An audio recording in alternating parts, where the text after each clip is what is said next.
Hello and welcome to Liam's Lyceum. I'm your host, Liam, aka Himbar, and it's been quite a while. But today I'm going to be doing a wrap-up for everything I read in winter.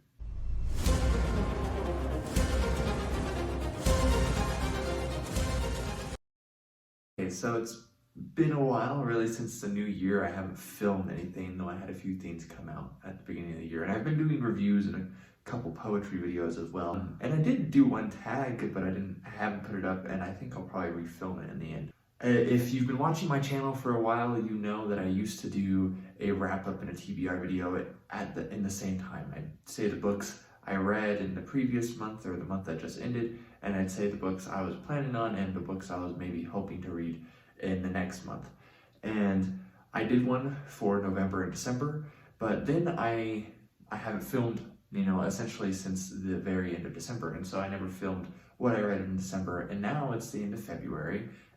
As of filming this, it's the 27th, and so I'm thinking I'll go over everything I read in December, January, and February, and I'll make a separate video about what I plan to read in March, April, and May.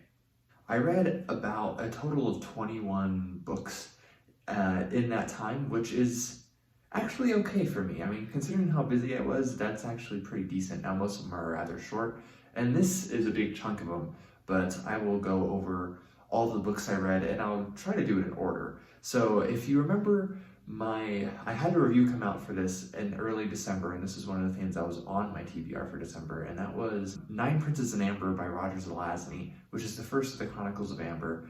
It's a kind of a sci-fi fantasy sort of sword and sorcery, but not quite exactly. It was really good. I have a review up for it. You can go here to listen to my thoughts. It's a spoiler-free review. It's really short, but I haven't gotten to the second book yet, so just Nine Princes in Amber as far as that goes. And then afterwards, I was reading / listening to. I ended up listening to it more than I read, but I did finish The Children of Hurin by J.R.R. Tolkien. This was a reread for me. This was actually the first Tolkien book I ever read back in the day, right before I read The Hobbit, and I absolutely love this book. It's awesome. It was kind of a nice reminder, reading it not as a teenager, just how angsty and foolhardy Turin is. Anyways, it was a great book. I put up some thoughts. It's not quite a review. It could be a book that would better be done with a discussion, and maybe by myself, but maybe someone else. I feel like there's a lot there, and it's just one of my favorite books ever, and I don't have that one here either. So, okay, and now I'm going to go over these 4 books, which are Forgotten Realms books. So I sometimes get in a mood for different things. Like, it's about last year, about the same time in winter, that I was really feeling Forgotten Realms, and the same thing happened this year, and it was after that I was gotten more into sci-fi before going back into, my typical fantasy I read. And so I read the Avatar series. I read the first 4 books. There are 5, and so I just finished this 4th one about a week ago, less than a week actually as a recording of this. So the first one is Shadowdale, which this is the original cover, and Shadowdale is a story that is about a group of adventurers. It's Cyric and Celeborn, who are mercenaries together, and then Midnight, who is a mage, and they get stuck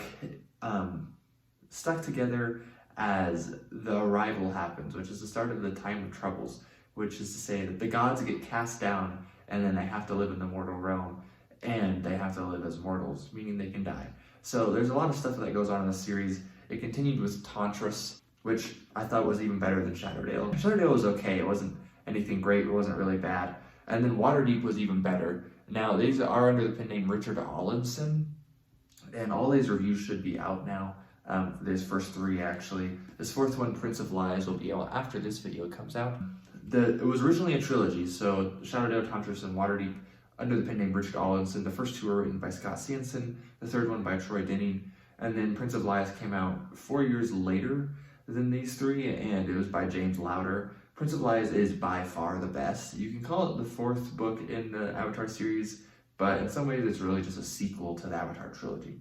And then a similar series that I wanted to read with that is a series by Ed Greenwood, so another Forgotten Realms series, called The Shadow of the Avatar, which was supposed to be Ed Greenwood's take on why a lot of these big heroes, big people of the Forgotten Realms weren't helping out when Midnight, Cirque, and Kellamvor, oh, and Adon, I forgot Adon, wow, I feel bad. Adon's the other character, he's a cleric of Sune Firehair, but why they were being helped by some of these well-known characters. So we have Shadows of Doom. The problem here is that it doesn't line up very well, and there's actually some inconsistencies. It's the first time I found one book saying something and another book saying something else completely. Just like there's a visit in the second book, Cloak of Shadows, with the Goddess of Magic, who doesn't become the Goddess of Magic until All Shadows Fled. And All Shadows Fled is the one that actually ties into Shadowdale, and so Tantris and Waterdeep really take place after All Shadows Fled. It's really confusing, it doesn't work very well. I just went with, if thinking about that and like the timeline and like trying to make it work, it's not a very good series as far as like Forgotten Realms ones go, and it's not a favorite, I feel like, among most people anyways. And the first book is heavily, basically a Drizzt novel. It's like Ed Greenwood wanted to go and write a Drizzt novel, which is to say it's almost entirely endless combat, and I didn't enjoy it at all. The second one was actually one of the funniest Forgotten Realms, is the funniest Forgotten Realms novel I've ever read. Might be the funniest novel I've ever read. And then All Shadows Fled is just a good follow-up to that. So if you don't think about the fact that it doesn't work on the timeline, it's pretty good. I like all of these. I did a review for the first one.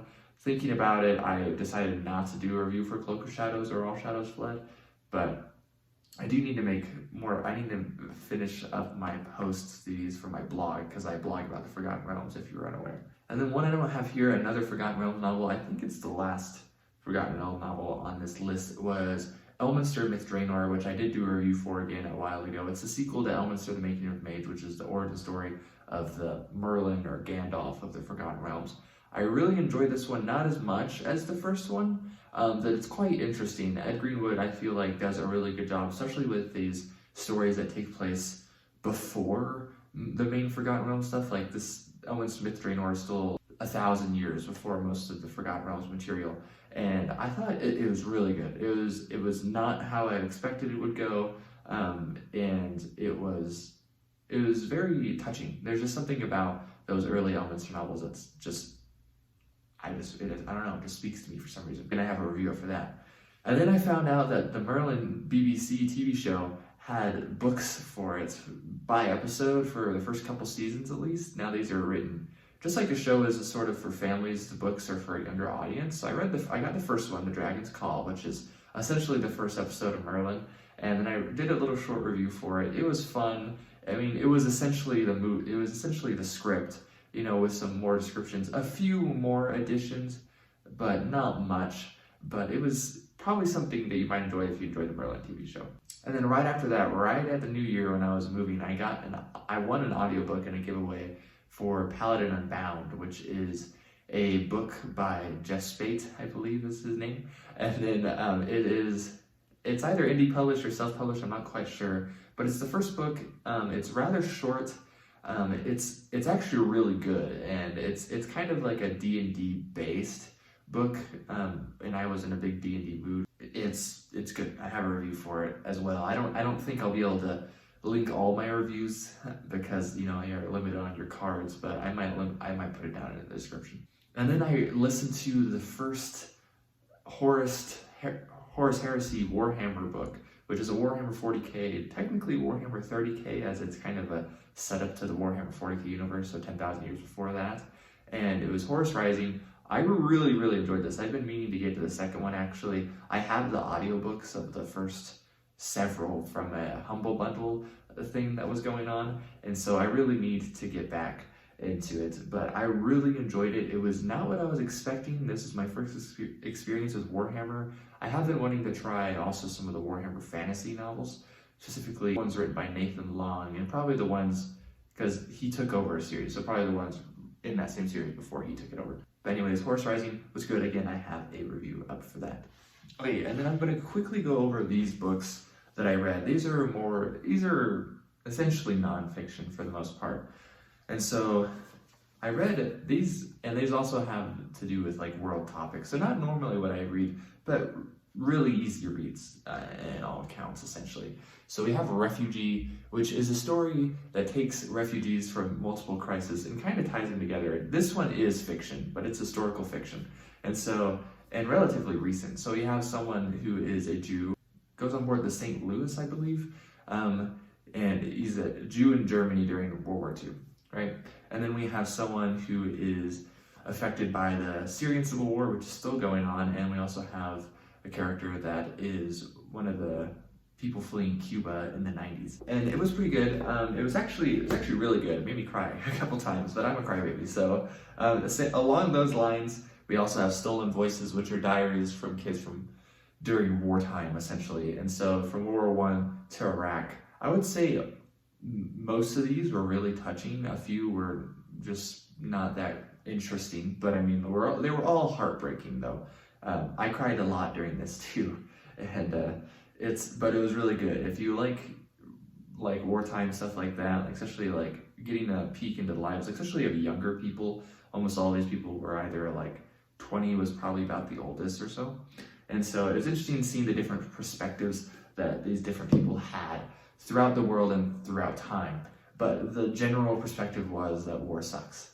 And yeah, it does. And then I read Stamped by Jason Reynolds, which this is Jason Reynolds wrote this, but as like a short version of a longer book called by Ibram Kendi, I believe, and which was called Stamped from the Beginning. So this is essentially written for kids. It's actually the only book this year I've really disliked.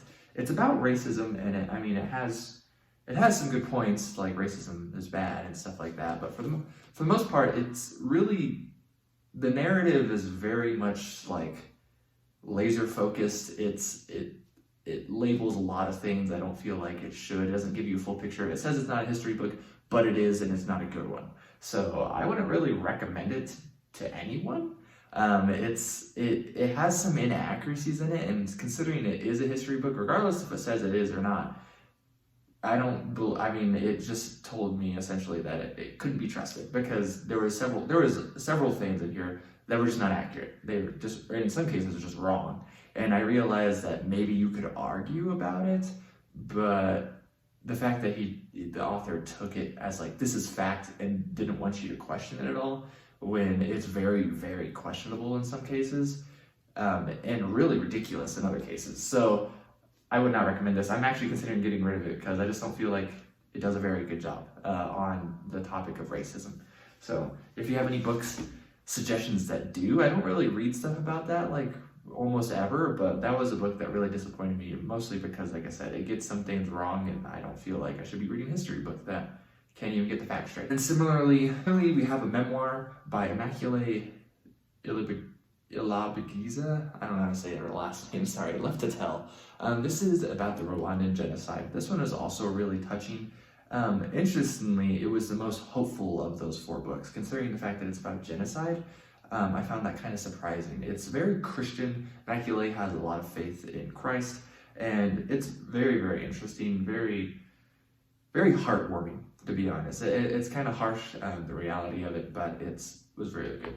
And kind of along those lines, I did read Macbeth. I have read this. I read this quite a while ago. I think I was in middle school the last time I read this. So not my favorite Shakespeare, but I read it, and I read it again, and it was fine. I actually ended up watching it too, which I thought watching it was better, but reading it was fine too. I'm not a huge fan of reading plays in their play form. You know, if you can make it like a novel for me, that'd be better. You know, just like that Merlin book wasn't actually the script, you know what I mean? They wrote it out in like a novel format. So, but Macbeth, it's good, classic Shakespeare. I mean, there's nothing to complain about. Very tragic tragedy. And then I read, this is not in order anymore, but I read Gurzel by I Anonymous. By the time this video comes out, I think this book will have come out. Or maybe this comes out on March 2nd, so whenever this comes up. Anyways, I got an ARC for this. I have a review for it. It's actually my longest review, and I really enjoy this. It's historical fantasy, like Arthurian legends mixed with early Byzantine stuff, so like the Wars of Justinian by like Procopius and stuff like that. So really interesting stuff, deals a lot with what we would call the heroic age, the migration age, after the fall of Rome, and there was that big vacuum. And so pretty interesting stuff. If you like your Arthurian stuff, if you like things like Beowulf, I think you'd enjoy this. It's really short. It's got a dragon in the tradition of Glaurung, is the dragon in the Children of Huron. So, which is the best dragon? So Gurzel actually is the name of the dragon. That's the name of the book. So you might enjoy, and I would recommend. And then I've read Jurel of Jouarre. So this is my copy that doesn't have the dust jacket on it anymore. Now this one has the 5 stories in it. I actually went and I found that with Audible, which this actually, I think the book actually got taken off with membership last week, but for a while there, it was available for Audible members. And so I went and listened to it because this book is sometimes published as Black God's Kiss, and it has an extra 6th story in it. It's a crossover story, and so I really enjoyed all these. This is early sword and sorcery by C.L. Moore. C.L. Moore is Catherine Lucille Moore. She is a contemporary with H.P. Lovecraft, Robert E. Howard, Clark Ashton Smith, and was writing for things like Weird Tales as well. And so it's very much dark fantasy. The focus is a lot more on the horror rather than. So she's essentially, she's not, you know, just like a female Conan. She's actually a really good character. And it's pretty interesting to read about a female character by a female author from almost 100 years ago. And so I would just say it's just great fantasy overall. I would recommend it. It's rather easy to read, in my opinion, too. Okay, and then last but not least, the book I finished. I will go over some books that I have not quite finished yet. That is Demon in White by Christopher Rocchio. So I read Howling Dark back in August, I believe, and then before that, Empire Silence in April, and Empire Silence became the first review for my channel when I made it in July. But this is book 3 in the Sun Eater, which is space opera, science fantasy of sorts. It's kind of hard to describe. You could call it Sword & Planet as well, though it's really Rocchioian science fiction, or Rocchioian fantasy, which is to say it's awesome, and you should read it. The first 2 books made my number 2 spot for favorite books of last year, and it's honestly amazing. If you're not used to sci-fi and you like your fantasy, this is essentially fantasy in space, but it has some of the cool concepts that you get a lot in sci-fi and you don't get too often in fantasy, and just mind-blowing. I mean, honestly, this is probably one of the best books I've read this year, along with Gurzel. And so I'm actually reading the sequel right now because I got an arc. It comes out in March 22nd. So now I just want to talk about the books that I'm reading, but won't have done by the end of the month. So I am reading Kings of Death, which is the sequel to this, book 4, and I don't think I'll have it done. Now, as I'm recording this, the 27th, I still have the 28th, so I might get it done. I'm really reading. I stayed up till 2 o'clock in the morning last night reading it, and I stayed up till 1 o'clock in the morning the night before that. So I'm just really enjoying it. I mean, I started late, so I'm not like super far. I'm about a third of the way through, but really enjoying Kings of Death. I'll have a review up for that as well at some point. This Demon in White review will come up, I believe, after this video. I also am in the middle of Clelia Drop, which is the 7th book in the Spiral Wars. I saw recently that the 8th book got finished, so it's not completely through its edits and whatnot, so it hasn't been published, but that will be coming out soon. So I was like, let me get through book 7. And I'm actually listening to this one, which is a lot different. I don't have my copy with me right now. I moved. I don't have most of my books. And so I got the audiobook and I'm listening to it. I like the audio narration, but I mean, I'm a better narrator, if I were to say it that way. I mean, in my head, I feel like I am, right? It's okay so far. I'm enjoying it. I'm in chapter 1 though, so I'm not far at all. So that's not going to be done by the end of the month. And then, if you remember, in December, one of the books I wanted to read was Dead House Gates, and I'm 200 pages into Dead House Gates, and I still haven't finished it, and I haven't touched it in about a month. And that's because it's just, well, when I moved, I wasn't reading almost anything. And the fact was that I wasn't feeling accomplished because I wasn't getting through anything, because Dead House Gates is not a quick read.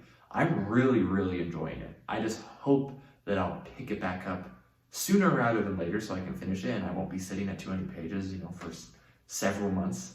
So, but I really enjoyed Dead House Gates, or I really enjoyed Gardens of the Moon, one of my favorite books from last year. And so I do hope to finish Dead House Gates and go on, hopefully, Memories of Ice later. But most of my time has been spent listening to books this year since I've been rather busy.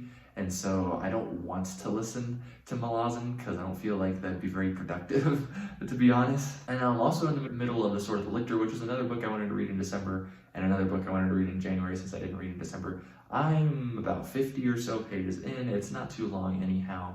Really enjoying it. I will probably finish that one after I finish Kingdoms of Death. I'm kind of reading both at the same time. And so, which is something I don't normally do, but I'm really enjoying it. It's amazing, as you can imagine. That was the first two, Shadow of Torture and The Call of the Conciliator, are my favorite books of 2021. And so I'm hoping to finish The Sword of the Lictor, and then hopefully to get to the Citadel of Autarch afterwards at some point, and then at least this year, and then hopefully Earth and New Sun, and then On the Long Sun, and On the New Sun. And Gene Wolfe is, though I've read 2 books by him, I feel like he easily could become one of my favorite authors here at any moment. I feel like he might be already there. It just feels kind of early to say, considering I've read 2 books by him. And then I've read a few short stories. I read like Rip Van Winkle, The Outsider by Lovecraft, The Fall of the House of Usher by Poe, Incident at Owl Creek Bridge, I think is that what it's called. I can't even remember who that's by. So I've read a few short stories also, just here and there. I read a short story, Whetstone issue number 4, as well yesterday. It was kind of a dying earth, very pulpy, like Sorted Planet type of thing. It's very interesting. And I'm totally blanking on who wrote it, so that's bad. But isn't it Whetstone issue 4? Her name's, it's called like The Queen of Beast or The Mistress of Beast or something like that. I'm blanking and I feel bad. I also started Beowulf and Lora, or Beowulf and Lyra, which is a book mostly focused on archaeology about the connection with Beowulf, well, possible connection with Beowulf and Lyra. Lyra being a decent postulation of the location of Herat in Beowulf, which is the hall where Beowulf kills Grendel in Denmark, and Lyra was once the capital. It was the seat of the Skildings, or Shieldings, I guess we would say in English. Anyways, so that's interesting. I had to return it. The book is like $400 cheapest. I found most copies for $800. Didn't have very good prints. It's a scholarly book. That's not surprising. So I didn't finish it. I would like to finish it at some point, but I did get a good chunk of it done before I had to return it to the library. And that was just my own personal reading, and that I like reading stuff like that. But anyways, that is it. I'm going to try to cut this video down so it's not nearly as long as I have it right now. But that is what I read in winter. Now let me know what you read. Let me know how many books you read. Let me know if you've read any of these, if you'd be interested in reading any of these. I know I read a lot of Forgotten Realms, some sci-fi, some fantasy, but I'm going to make another video about what I plan or hope to read in spring. So I hope that I'll see you then. Anyways, this is Liam Lyceum. I'll catch you next time.